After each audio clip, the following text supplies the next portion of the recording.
am Sneha, lecturer, Department of Physician Assistant, SNS College of Allied Sciences. Today we are going to see about physiology of male reproductive system. Male reproductive system oda various functions பத்தி பார்க்க போறோம். அதுல first function வந்து spermatogenesis. Spermatogenesis அப்படினா sperm production. அதாவது மேல் reproductive செல்லான sperm வந்து எப்படி ப்ரொடியூஸ் பண்ணுதுன்னா வேரியஸ் ஸ்டெப்ஸ் இருக்குது. மயோசிஸ் 1 phase, மயோசிஸ் 2 phase இந்த மாதிரி வேரியஸ் ஸ்டெப்ஸ் தாண்டி மேல் reproductive system வந்து ஸ்பெர்மை வந்து ப்ரொடியூஸ் பண்ணுது. இந்த ஸ்பெர்ம் எதுக்கு ஹெல்ப்ஃபுல்லாக இருக்குன்னா ஃபர்டிலைசேஷன்ற ப்ராசஸ்க்கு ஹெல்ப்ஃபுல்லாக இருக்கும். ரெண்டாவது பார்த்திங்கன்னா ஹார்மோனல் ரெகுலேஷன். ஹார்மோனல் ரெகுலேஷனில் இனிஷியலாக பார்த்திங்கன்னா கொனோட்ரோபின் ரிலீசிங் ஹார்மோன் அப்படின்ற ஹார்மோன் வந்து நம்ம பிரெயினில் இருக்கக்கூடிய ஹைப்போதலாமஸ் வந்து ரிலீஸ் பண்ணும். ஒன்ஸ் ஹைப்போதலாமஸ் இந்த ஹார்மோனை ரிலீஸ் பண்ணோடனே இந்த ஹார்மோன் வந்து பிட்யூட்டரி கிளாண்டை போய் ஸ்டிமுலேட் பண்ணும். பிட்யூட்டரி கிளாண்ட் ஸ்டிமுலேட் பண்ணோடனே luteinising hormone and follicle stimulating hormone ரெண்டு வேரியஸ் ஹார்மோன் வந்து ரிலீஸ் ஆகும். இந்த லியூட்டினைசிங் ஹார்மோன் எதுக்கு ஹெல்ப்ஃபுல்லாக இருக்கும் அப்படின்னா நம்ம மேல் ரீப்ரொடக்டிவ் சிஸ்டமில் இருக்கக்கூடிய டெஸ்ட் ஸ்ட்ரக்சரில் லேடிக் செல்ஸ்னு ஒரு பர்டிகுலர் செல்ஸ் ப்ரெசென்ட்டாக இருக்கும். இந்த செல்ஸை வந்து ஸ்டிமுலேட் பண்ணுறது மூலியமாக வந்து டெஸ்டோஸ்டெரான்ற ஹார்மோன் வந்து ப்ரொடியூஸ் ஆகும். இந்த டெஸ்டோஸ்டெரான் ஹார்மோன் இஸ் அ மேல் sex hormone which regulates facial hair, deep voice, muscle mass இந்த மாதிரி மேலோட செகண்டரி செக்ஷுவல் கேரக்டரிஸ்டிக்ஸ் எல்லாத்தையுமே ரெகுலேட் பண்ணக்கூடியது இந்த டெஸ்டோஸ்டெரான் தான். லியூட்டினைசிங் ஹார்மோன் ரிலீஸ் ஆனால் ஸ்டிமுலேட் பண்ணால் மட்டும்தான் இந்த பர்டிகுலர் லேடிக் செல்ஸ் வந்து டெஸ்டோஸ்டெரானை ப்ரொடியூஸ் பண்ணும். ரெண்டாவது பார்த்திங்கன்னா ஃபாலிக்கல் ஸ்டிமுலேட்டிங் ஹார்மோன்.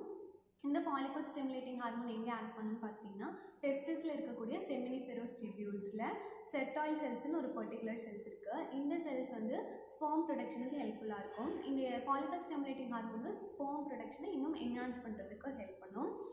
ப்ளஸ் வந்து பார்த்திங்கன்னா செர்டாயில் செல்ஸ் வந்து ஸ்பெர்ம் ப்ரொடக்ஷனுக்கு ஹெல்ப் பண்ணுறது மட்டும் இல்லாமல் நரிஷ்மெண்ட் அண்ட் ஸ்ட்ரக்சரல் சப்போர்ட் கொடுக்குது ஸ்பெர்ம் செல்ஸுக்கு. அதுக்கப்புறம் பார்த்திங்கன்னா டெஸ்டோஸ்டெரான் ஹார்மோன்.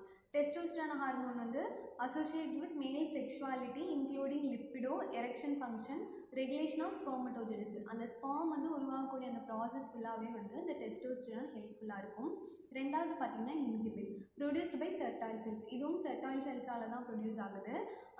இது இன்ஹிபிட்ஸ் ரிலீஸ் ஆஃப் எஃப்எஸ்ஹெச். அதாவது நமக்கு அடிக்வெண்ட்டான ஸ்பெர்ம் ப்ரொடக்ஷன் இருக்குது, எஃபிஷியண்ட்டான ஸ்பெர்ம் குவான்டிட்டி இருக்குது அப்படிங்கும்போது வந்து நம்மளோட இந்த இன்ஹிபின் வந்து ப்ரொடியூஸ் ஆகி ஃபாலிக்கல் ஸ்டிமுலேட்டிங் ஹார்மோனோட ஃபங்க்ஷன் வந்து கொஞ்சம் ரெடியூஸ் பண்ணிடும். ஸோ ஸ்பெர்ம் ப்ரொடக்ஷன் ஃபர்தராக இன்னும் என்ஹான்ஸ் ஆகாது.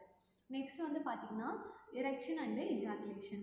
எரெக்ஷனில் பார்த்திங்கன்னா டியூரிங் செக்ஷுவல் அரோசல், மேலுக்கு செக்ஷுவல் அரோசல் இருக்கும்போது பேராசிம்பத்தட்டிக் நர்வஸ் சிஸ்டம் என்ன பண்ணும் அப்படின்னா நைட்ரஸ் ஆக்சைடை ரிலீஸ் பண்ணும். இந்த நைட்ரஸ் ஆக்சைடு வந்து பெனிஸில் இருக்கக்கூடிய பிளட் வெசல்ஸை டைலேட் பண்ணும்போது அங்கே ஃபுல்லாக வந்து இன்னும் பிளட் ஃப்ளோ அதிகமாக இருக்கும். அதனால் வந்து இந்த எரெக்ஷன்ன்ற பர்டிகுலர் ஃபங்க்ஷன் நடக்கும்.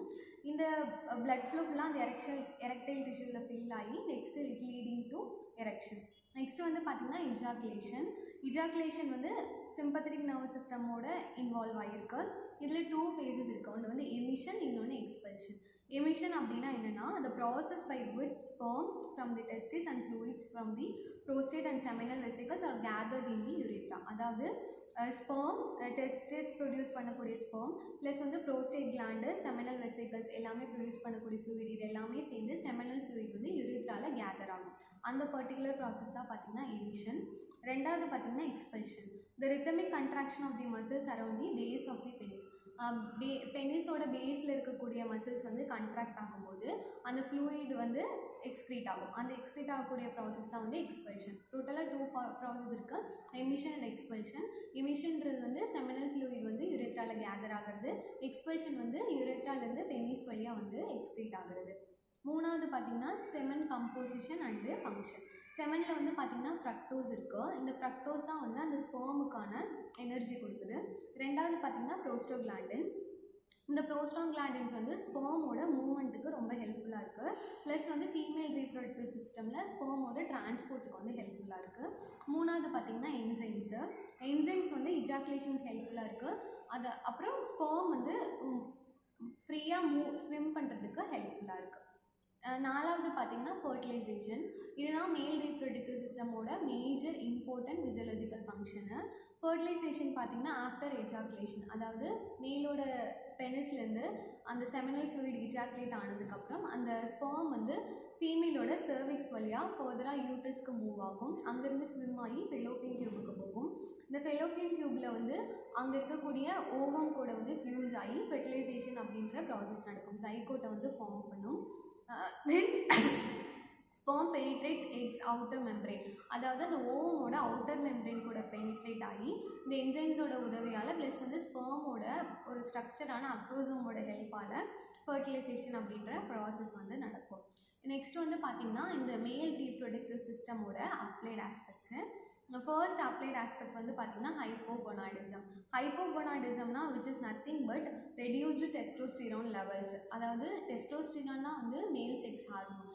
இதுதான் வந்து மேலோட செகண்டரி செக்ஷுவல் கேரக்டரிஸ்டிக்ஸை வந்து ரெகுலேட் பண்ணுது. அதாவது facial hair growth, muscle mass, voice tone, இது எல்லாத்தையுமே ரெகுலேட் பண்ணுறது இந்த டெஸ்டோஸ்டிரான் தான். அப்போ டெஸ்டோஸ்டிரானோட லெவல் வந்து ரெடியூஸ் ஆகும்போது அந்த மேலுக்கு வந்து மேலோட கேரக்டரிஸ்டிக்ஸ் வந்து ரெடியூஸ் ஆகும்.